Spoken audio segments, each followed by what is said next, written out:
Guatemala atraviesa un problema grave. La desnutrición crónica infantil está carcomiendo desarrollo, está marcando el intelecto del país. Nos dicen que somos chaparritos porque así fue nuestro abuelito, así fue nuestra abuelita, así fue nuestro bisabuelito, y eso es mentira. Guatemala no tiene por qué tener a todos sus hijos, a sus nietos, a su nación chaparrita. Guatemala atraviesa un problema de desnutrición que muchos voltean la cara y no quieren ver. Guatemala padece de una situación que en política pública se puede transformar, pero también en su casa. Usted puede hacer una transformación en la realidad de sus nietos, de sus hijos, de sus sobrinos, del vecinito, del amiguito. Hoy tenemos a una experta internacional que nos va a hablar del tema lactancia materna. La lactancia tiene una relación directa con la nutrición de nuestra nación y se ha descuidado y no lo hemos atendido. Hoy tenemos a una experta internacional que ha trabajado y capacitado personas en centros hospitalarios, hasta bomberos ha capacitado y nos da la capacitación, nos va a hablar de la formación que se tiene que recibir mínima en el hogar porque es un tema también educativo. Hoy tenemos con nosotros a la licenciada Mariana de Petersen.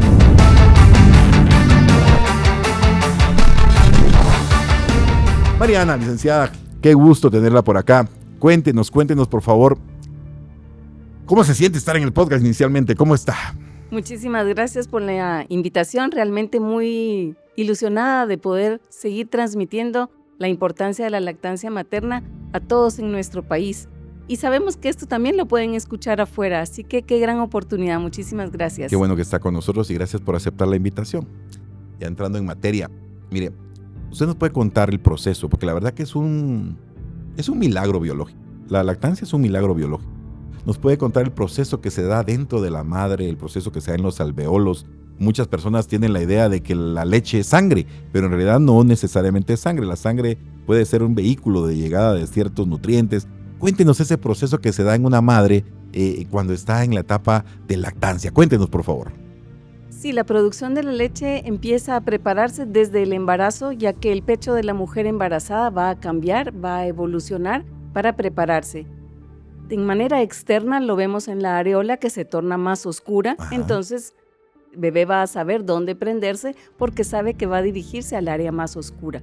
Entonces los pechos se preparan desde el embarazo y durante la primera hora de vida el bebé debería estar en contacto piel a piel con su madre para establecer el vínculo cercano y la lactancia materna. Es en ese momento que se va a empezar a producir la leche materna. ¿Cómo? Por estímulo. Ajá. No son los tés, no son las agüitas, no son las cosas externas que hacemos, sino es directamente la succión del bebé la que permite que se empiece a producir la leche. Correcto. Primero el calostro maravilloso y luego la leche materna. Bien, usted tiene 38 años de experiencia. Es una vida completa, se ve muy joven para tener 38 años en el tema de la lactancia materna. Pero en realidad cuéntenos por favor, ¿qué experiencias de vida, qué experiencias importantes nos puede transmitir de todos estos 38 años? Hay una indudable vivencia, experiencias de madres, por ejemplo. Cuéntenos, por favor, cómo ha vivido estos 38 años. Pues lo que quisiera decir es, yo tuve la gran oportunidad de amamantar a mis hijos. Ajá. Soy mamá de 3 hijos y abuela de 4. Y los 3 amamantados, con cada uno fui aprendiendo un poco más y más de la importancia de la lactancia materna y entonces ya me formé como líder de Liga de la Leche y posteriormente ya tuve la oportunidad de trabajar en el Hospital Roosevelt. Ajá. Con Liga de la Leche he podido formar grupos de apoyo que son los espacios seguros que ofrece Liga de la Leche para compartir información y darle apoyo a las madres. Es con ellas que he podido escuchar tantas historias, tantas anécdotas, experiencias de las madres para amamantar, además de lo que le cuento que trabajé también en el Hospital Roosevelt. Claro. Y yo debo de reconocer que aprendí de mujeres lactantes. Una amiga nutricionista estaba hablando del tema de la lactancia en una conferencia y de repente ella me dijo con mucho humanismo, mira, Luis Enrique, fíjate que vos también tenés que ser consciente de que hay un poquito de dolor en el pezón. Me dijo, a mí se me rajaban los pezones y me lastimaba, me sangraban. Y es importante también que las madres sepan que hay una ternura profunda, hay una conexión enorme, pero también van a existir algunas molestias. ¿Cómo se liberan esas molestias en ocasiones del pezón, de la lastimadura que pueden tener? A veces, yo recuerdo que en mi tierra dicen y le hacen al niño, me mordió, dicen, y se lo quieren quitar porque el bebé como que prensa con las encías y lastima. Esas prácticas que usted nos puede contar de cómo cuidar el pezón, de cómo ayudar a que se lubrique, de que se mantenga terso, humectado, para que no sucedan estos resquebrajamientos dolorosos que en realidad a veces hacen que se desista de la intención de la lactancia. Bueno, yo quisiera publicar con mayúsculas que la lactancia no debe doler. Si está doliendo es porque el bebé está mal colocado. Y debería haber traído mi muñeco para poder mostrar las posiciones, porque la posición en la que amamantamos a un bebé es determinante para que no se lastimen los pezones. Entonces es muy importante que la panza del bebé se voltee y se pegue a la panza de la mamá, de tal manera que no le podamos ver el ombligo. Pero nos venden inclusive unas almohadas para amamantar, pero esas almohadas forzan que la pancita del bebé esté hacia el techo. Entonces solo la boca del bebé está buscando el pezón. Queda incómodo, se cansa de amamantar y lastima el pezón de la madre. Usted me hablaba del lubricado. Lubricado el pezón está naturalmente porque alrededor del pezón, en la areola, hay unas glándulas que se llaman glándulas de Montgomery y su función es mantenerlo limpio, estéril y flexible. Así que el pezón no se lastima por la succión, porque está hecho para eso.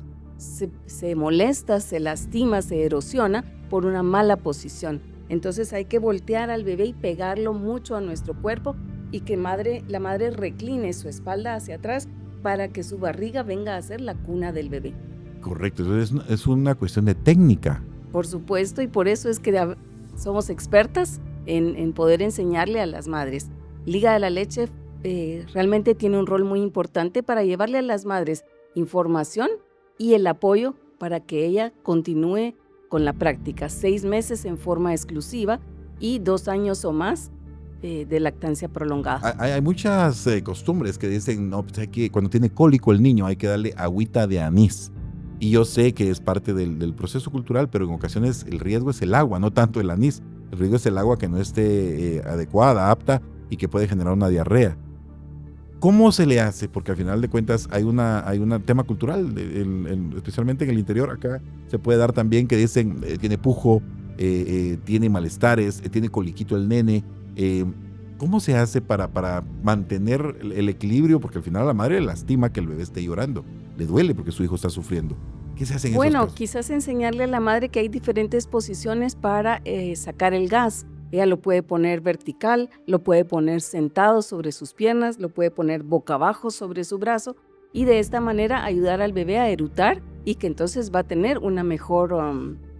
no va a tener cólico. No va a tener cólico, o si tuviera una molestia, logra sacar el gas bien. El cólico entonces es también un problema de técnica de lactancia. Claro, porque al estar en mala posición entra más gas.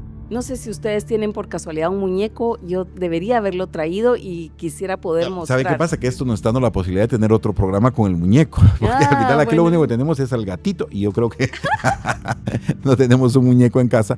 Pero la próxima vez podemos traer al muñeco. Yo recuerdo también que yo tenía un pezón que se le quitaba la parte de encima y quedaba toda... Un pecho, sí, un pecho y quedaba toda la parte interna donde se veía la relación. Yo iba a traer ambos, pero lo olvidé. La próxima vez lo trae porque yo creo que la vamos a invitar en más ocasiones, licenciada, porque por ejemplo esos detalles tan especiales que usted nos está dando son formación de vida, que quiere decir que si una madre está teniendo en una condición inadecuada, una técnica inapropiada a su bebé, le está haciendo incómoda la situación al bebé, pero también ella está sin querer lastimando su cuerpo. Está también por una cuestión de técnica generándole un coliquito, que el coliquito hace que el bebé llore está y la incómodo. Exacto, y se infla la barriguita.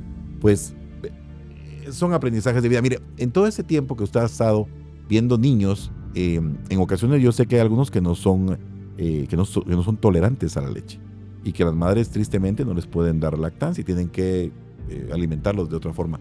Es un mito. Es un mito, cuénteme, por favor. Se llama falsa intolerancia a la lactosa. Ajá. Los libros así lo escriben, falsa intolerancia a la lactosa. El bebé puede ser alérgico a la proteína de la leche de vaca. Ajá. Y entonces la madre necesita quitar de su dieta todos los lácteos. y con que ella los elimine de su dieta, el bebé va a estar en buena condición. Y ¿sabe qué valioso es lo que me está diciendo? Es que el mito, los doctores, deben de aprenderlo, porque en este caso, mi hijo, por ejemplo, era intolerante a la lactosa y a mi hijo no se le pudo dar pecho, a mi hijo Diego. Y resulta que el doctor, recuerdo muy bien, el doctor en Quetzaltenango dijo, no más pecho. Cuando en realidad entonces él debía de haber conocido que lo que faltaba era eliminar cualquier lácteo de la mamá de mi hijo. Claro. Iba a tardar unas 3-4 semanas en limpiarse su sistema, todavía iba a tener molestias, a veces hay sangre en las heces, pero si sabemos que eliminando los lácteos ya vamos a tener al bebé libre de esa proteína de la leche de vaca, vamos a estar muy bien. Es que el ser humano es el único que consume leche de otra especie. Nosotros eso no lo vemos entre otros mamíferos. El conejo no le pide al gato ni el gato le pide a la vaca. Pero la industria se dio cuenta cuánto producía una vaca y empezó a comercializar ese producto. De esa cuenta es que los adultos consumimos leche, los niños consumen leche, pero no es que sea indispensable para la dieta. Claro, es importante ir derrumbando esos mitos, porque al final de cuentas la tentación de muchos es, y oiga lo que voy a decir, porque se está metiendo en la cultura y tenemos que sacarlo de la cultura.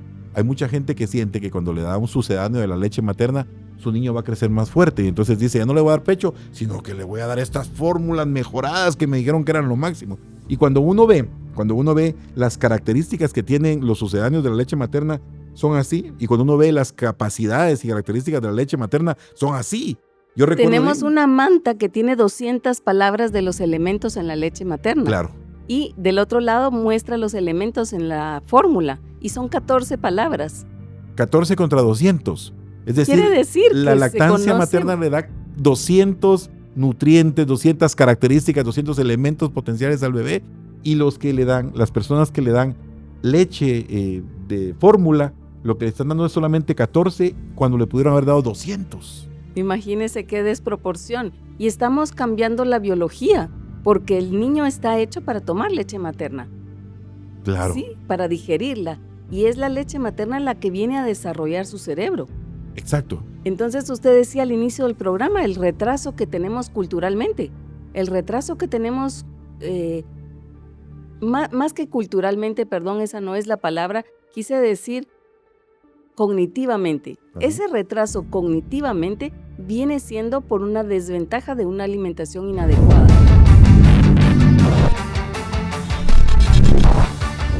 Quiero extenderle una invitación a toda la población, en especial a los médicos, a los pediatras, a los ginecólogos, a las nutricionistas, para el Congreso Nacional de Lactancia Materna.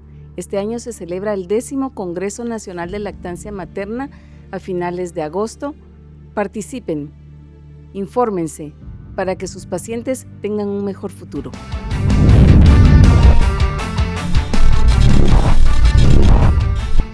Claro, y usted ha visto, es que la pregunta anterior, cuando usted nos sacó el mito, es, ¿usted ha visto a un niño bien alimentado con leche materna y a un niño no alimentado? La diferencia es palpable. Cuéntenos un poco esa diferencia, porque es muy importante que usted en el hogar sepa claramente que si su bebé no tiene la talla, que si su bebé no tiene la chispa, no es solamente porque las características de personalidad son así, sino es porque la lactancia materna puede estar fallando. De hecho, hay un fenómeno particular. El bebé, cuando escucha las palpitaciones de la madre, se genera una confianza interna que tiene redundancia en su carácter de mayor.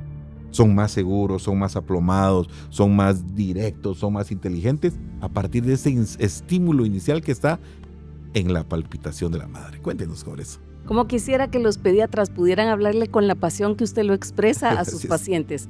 ¿Por qué? Porque la madre necesita agarrar la confianza, la seguridad. Sí, mi leche es lo mejor. Pero si desde que nace los separan, se lo llevan a otro espacio y le dicen, le vamos a dar leche porque a usted no le ha bajado la leche. ¡Ah! No me ha bajado, entonces ¿qué le voy a dar? Tiene calostro y el estómago del bebé es pequeñito, pequeñito, como una moneda de 10 centavos. Ahí adentro solamente caben gotas.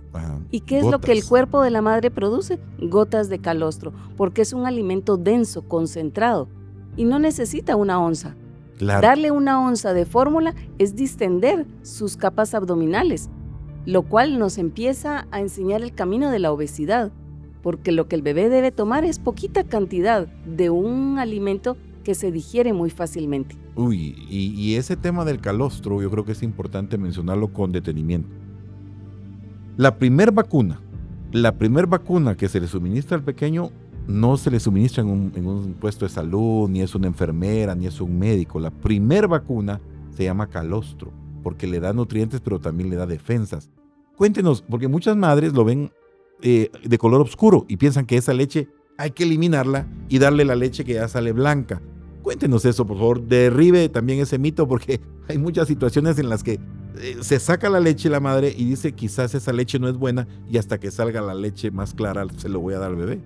Es densa, es amarillenta porque contiene mucha vitamina A, es espesa y se le llama la primer vacuna porque viene en realidad a proteger al bebé y a formar como una capa de papel tapiz, llamémosle, en todo su intestino para que lo proteja contra posibles bacterias, virus. Entonces cualquier patógeno va a pasar de largo porque el calostro ha formado una capa protectora que recubre el intestino. ¿Cuándo hay calostro? Del día 1 al día 3, al día 5. Los bebés que nacen prematuramente, su madre espontánea y naturalmente tiene más días de calostro, porque eso es lo que ese chiquitín que pesó muy poquito necesita. Entonces, con una mamá de bebé prematuro podemos ver 10, 14 días de calostro, que viene siendo normal. Pero imagínense que el personal de salud no conoce esta ventaja y entonces le quiere meter fórmula a puro tubo, porque la leche no le ha bajado. Le está bajando lo que ese bebé prematuro en particular necesita. Pero lo más común es de 3 a 5 días para que ya venga la leche madura. En 2 ocasiones hemos hablado de los pediatras. Yo trabajé en la Secretaría de Seguridad Alimentaria y Nutricional y recuerdo bien que era chocante para nosotros cuando los médicos decían que la desnutrición no era una enfermedad. Y entonces, como la desnutrición no era una enfermedad, nos sacaban a los niños desnutridos de los hospitales y decían, no, que vayan a su casa y que se recuperen allá, porque aquí tenemos pacientes que sí están enfermos y los niños no tienen un problema de enfermedad. Y tristemente, esa conciencia en el pediatra, esa conciencia en los médicos, de lo que usted decía, ojalá los pediatras hablen con pasión de la lactancia, porque transformaciones radicales, porque incidencia en la realidad de nación, porque huella pueden dejar los pediatras en el momento en el que le aconsejan a una madre, lactancia. En el momento en que le dicen exclusiva los primeros 6 meses, lactancia. En el momento que le dicen soporte la presión social hasta los 2 años, de ser posible un poco más. Porque a muchos niños, y yo le voy a hablar de mi experiencia en el interior, le dicen al niño, uy, vos ya tan viejo y todavía mamando. Pero en realidad el bebé hasta los 2 años y un poco más puede seguir mamando y es necesaria esa conexión. El pequeño, el ser humano, como usted decía, primero es el animal que consume leches de otras especies. Pero en segunda instancia, el ser humano también es el animal que no se desarrolla completamente en el vientre de la madre, sino hasta que sale 2 años, 3 años después, de ahí la ventana de los 1000 días, que en otro momento hablaremos. Pero esa etapa posterior, el bebé sigue en crecimiento y en desarrollo. Es fundamental que se cuide. Con un desarrollo muy importante de su cerebro, y solo la leche materna contiene aminoácidos específicos que vienen a desarrollar su cerebro, que vienen a desarrollar su retina, su sistema nervioso central. Entonces realmente son elementos muy importantes que van a ayudar al bebé a desarrollarse cognitivamente de forma adecuada, como su biología lo indica. Las vacas producen una leche con mucha proteína, que se llama diferente que la proteína humana. La proteína humana se llama lactoalbúmina. La proteína de vaca se llama caseína. Qué bueno que tienen nombres tan diferentes para que las diferenciemos. A donde yo quería llegar es que los huesos, los músculos de una vaca son tan fuertes porque ese ternero necesita pararse rápido. Si no se para y se queda acostado en el pasto, como hace el ser humano que se queda acostado 9 meses, se lo comerían los bichos del pasto. Bueno, por eso tiene esa proteína, la leche de vaca. Sin embargo, el ser humano pasa 9 meses sobre el regazo de la madre y es hasta el 9º, 10º mes que es capaz de gatear, de pararse para poder empezar a independizarse del cuerpo de su madre. Pero durante esos 9 meses está desarrollando cerebro. Por eso es tan importante la medida que le toman al bebé de su desarrollo de su cabeza. Claro, bien. Hay un detalle importante que se puede tocar con usted. Estudios longitudinales son los que parten desde la etapa inicial y van creciendo con el desarrollo y llegan a 40 años. Son estudios que toman un periodo largo. Pero usted con sus 3 hijos ha tenido realmente una experiencia longitudinal. Usted ha visto cómo crecen, usted tiene nietos, usted vio cómo ellos con lactancia podían desarrollarse. Y cuéntenos esa experiencia, cómo son ellos en estatura, en intelecto, en actitudes. ¿Usted siente claramente que la lactancia les transformó la vida y hubiera sido distinto si no hubieran lactado? Habría sido distinto de muchas maneras. En mi familia hemos padecido de asma y es una condición que se hereda y fácilmente mis hijos podrían haberla tenido. Correcto. Y sin embargo no fue una condición que apareciera en los 3 hijos. Mi hijo mayor lo tuvo temporalmente, pero también logró superarlo bastante rápido. ¿Es una ventaja de la lactancia, sí o no? Sabemos que sí, disminuye el riesgo de alergias. Quiero mencionar la parte de vínculo. Para mí es tan importante porque si nosotros estamos vinculados al niño, cuando va creciendo, cuando no es tan simpático y se torna en un adolescente, son etapas en las que se torna difícil la crianza. Pero si nosotros estamos vinculados a nuestros hijos, vamos a tener la herramienta para sobrepasar esa curva difícil de la crianza y poder llegar a la vida adulta. Ellos nos han visto esta forma de vida y muy espontánea y naturalmente podrán amamantar a sus hijos. Yo les digo que mis hijos son analfabetas de lactancia materna porque no se leyeron los libros básicos, pero lo habían vivido, lo sabían adentro en su corazón. Entonces nacieron sus hijos y los pusieron al pecho y los amamantaron 2 y 3 años. Sí, a pesar del peso cultural, porque es que sí, hoy día, y es doloroso, porque hoy día una madre que se saca el pecho en público es vista como cosa rara, más en las áreas urbanas, en la capital de una madre que está en una actividad social, en una fiesta, en una piñata, en una boda, y saca su pecho. En ocasiones todos se quedan como asombrados, que es una situación incómoda, y tienden a tapar al bebé con una frazadita, pero en realidad debería ser algo tan natural, tan fundamental, tan básico.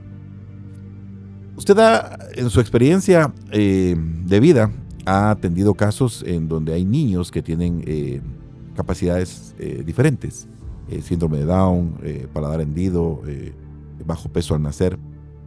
En un área como la nuestra, urbana, porque este programa llega realmente a un área citadina de la ciudad capital, ¿qué consejo le daría usted a las madres que tienen un problema similar y que piensan que la lactancia en estos casos no se puede aplicar, que cualquier condición de capacidades diferentes pues hace que ya no se les dé lactancia y renuncien a ello? Aconséjelas, por favor, usted que ha tenido estas experiencias de vida, de cómo se puede transformar el futuro de estos pequeños. En realidad, la lactancia materna es aún más importante para un bebé que nace con una necesidad en particular. Síndrome Down. Los bebés síndrome Down tienden a tener su lengua más grande que la cavidad oral. Esa es la tendencia. No sucede cuando es un bebé que ha logrado tomar pecho, estoy hablando directo de su mamá, no leche extraída, pecho durante 2 o 3 años. La lengua llega a ser del tamaño que se necesita dentro de la cavidad bucal. Por consiguiente, este niño en su niñez, en su vida adulta, no va a babear. Imagínese que usted va a contratar a una persona que constantemente está babeando. Es más incómodo, voy a decir, pero la madre que lo amamantó le está brindando esa posibilidad de tener una vida más compartida con la sociedad que tenemos. Para hablar de síndrome Down, labio y paladar hendido es una condición que se va a resolver pronto. A las 10 semanas el bebé va a ser operado. Que la madre logre amamantar directo va a fortalecer todos los músculos y la primera operación que van a hacer es cerrar el labio. Si hubiera también un paladar, esa operación se va a hacer posteriormente cuando el bebé tiene un poco más de 2 años. Pero el bebé se benefició de todas las ventajas de la lactancia materna. Por ejemplo, los bebés con labio y paladar hendido tienden a tener más infecciones de oído. Ajá. Porque todo está abierto allá atrás y la fórmula pasa y hace una irritación atrás en todas esas membranas. Entonces el bebé tiene más posibilidades de tener infecciones de oído, pero no así para los bebés que toman leche materna. Bajo peso es algo fácil, voy a decir. Yo soy mamá canguro. Ajá. Y algún día me gustaría que hiciéramos un programa de madres canguro para los bebés hacemos prematuros. El próximo de madres canguro y también traemos el pecho, muñeco, sí, el muñeco claro para que poder sí. hablar al respecto, ¿sí? Claro que sí. Y no ver al bebé que tiene una necesidad especial como tiene una incapacidad. No, tenemos un reto y sobre ese reto podemos realmente trabajar y ayudarlo a desarrollarse para lograr la lactancia materna. Liga de la Leche es una organización internacional. Vamos a cumplir 50 años de estar en Guatemala. Qué bueno. Y tenemos los grupos de apoyo. Y si cabe aquí como una pequeña publicidad, favor, sí. Son los grupos en forma presencial y en forma virtual. Desde la pandemia ya tenemos los grupos también en forma virtual y son espacios donde las madres van a recibir información y apoyo. Nace un bebé con condiciones especiales, tiene la mamá un reto, venga a los grupos de Liga de la Leche, participe, porque usted va a compartir experiencias con un grupo de madres y va a fortalecer ese deseo intrínseco que ya las madres tenemos en forma natural de querer amamantar a nuestros bebés. Muy bien. Usted ha capacitado enfermeras, ha capacitado médicos, hasta bomberos. Estábamos conversando de que ha capacitado bomberos. Y el decir hasta bomberos no es minúsculo, es realmente un honor, porque el bombero en muchos casos atiende partos en la ambulancia.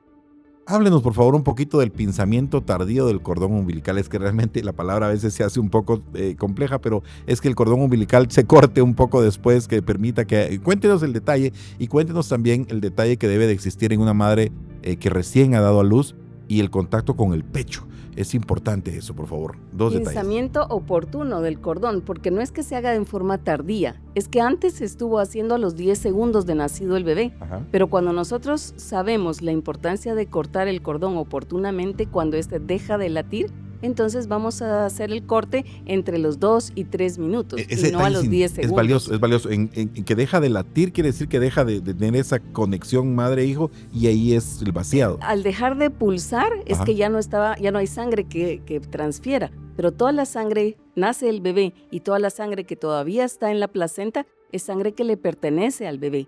Y cortar el cordón muy rápido va a hacer que el bebé tenga una tendencia a anemia al 6º, 7º mes de vida. Anemia. Sí, Anemia. Lo cual retrasa el crecimiento, claro, usted sabe. Es decir que desde el minuto 1 se puede evitar una anemia futura, desde el minuto 1 en ese pinzamiento, en una sola buena práctica, que puede ser la del bombero, la de la enfermera, la del doctor, porque uno ve las imágenes que rápidamente sacan al bebé, cortan el cordón y se lo dan a la madre, cuando en realidad deberían de esperar esas pulsaciones finales. Esperar un poco, se puede poner al bebé en medio de las piernas de la madre, Ajá. Si fue una cesárea, o sobre su abdomen bajo, si fue un parto vaginal. Entonces el bebé tiene un espacio calientito donde estar, mientras que pasa ese 1, 2, 3 minutos, ya el cordón dejó de pulsar.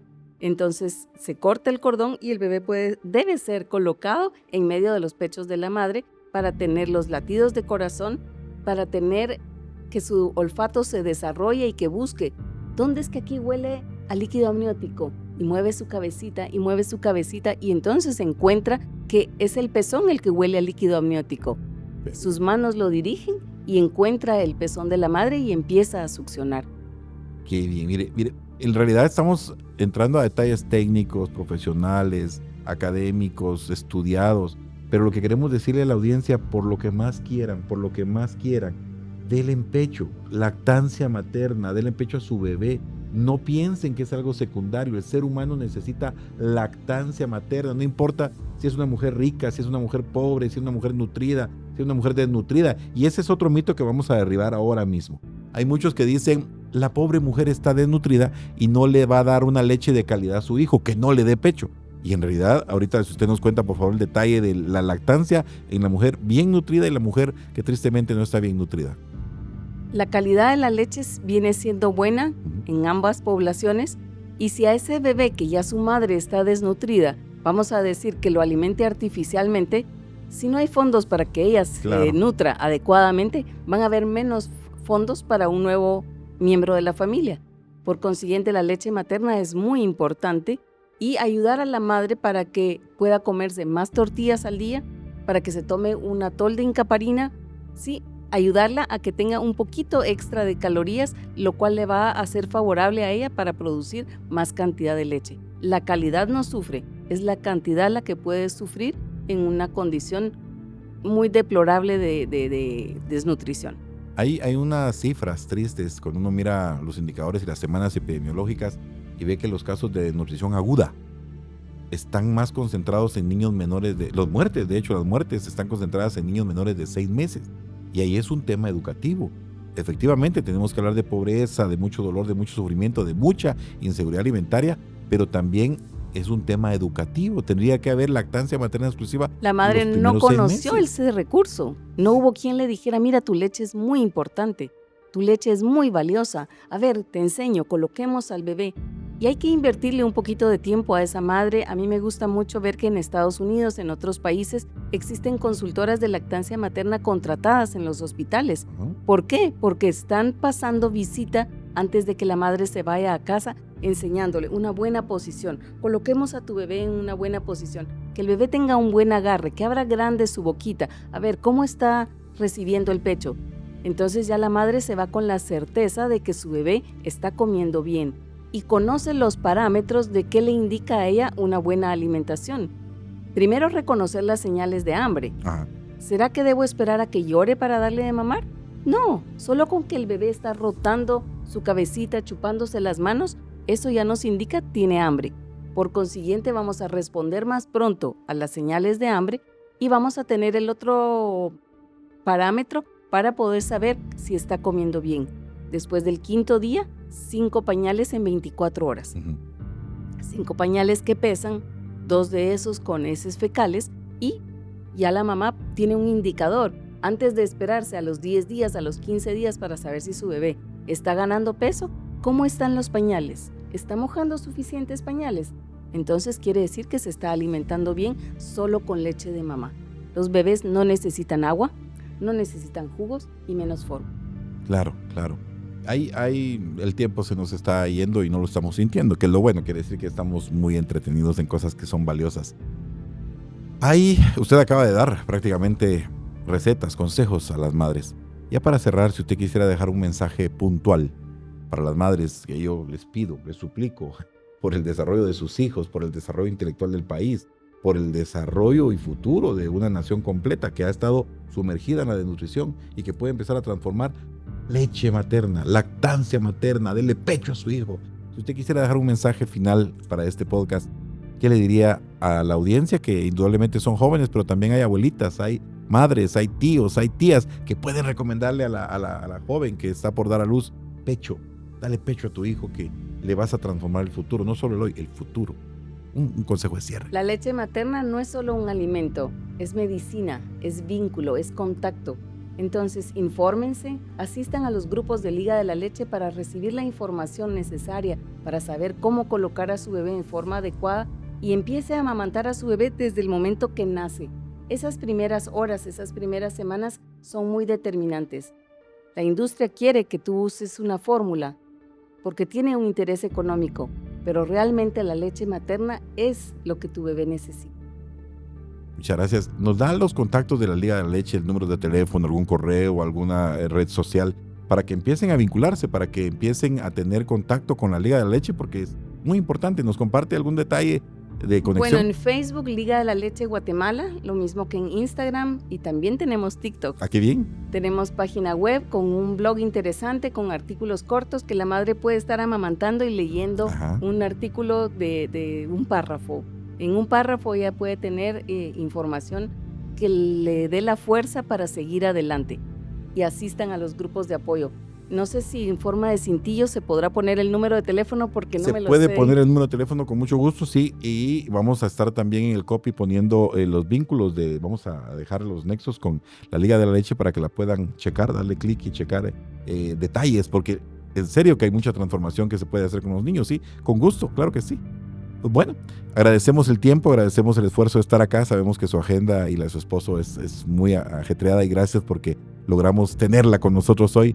Y le quiero decir a la audiencia que, como bien dijo la licenciada, no solo le están dando alimento, le están dando desarrollo intelectual, le están dando futuro, le están dando carácter a sus hijos con ese pecho, con esa lactancia, con esa transformación de vida. no solo para hoy, sino para su crecimiento, no solo para hoy, sino para su trabajo, no solo para hoy, sino para el futuro del país, no solo para hoy, sino para que sean buenos deportistas, no solo para hoy, porque en ese pecho le están dando más que un líquido, le están dando vida, intelecto y amor. Muchas gracias, esto fue Monterroso Podcast.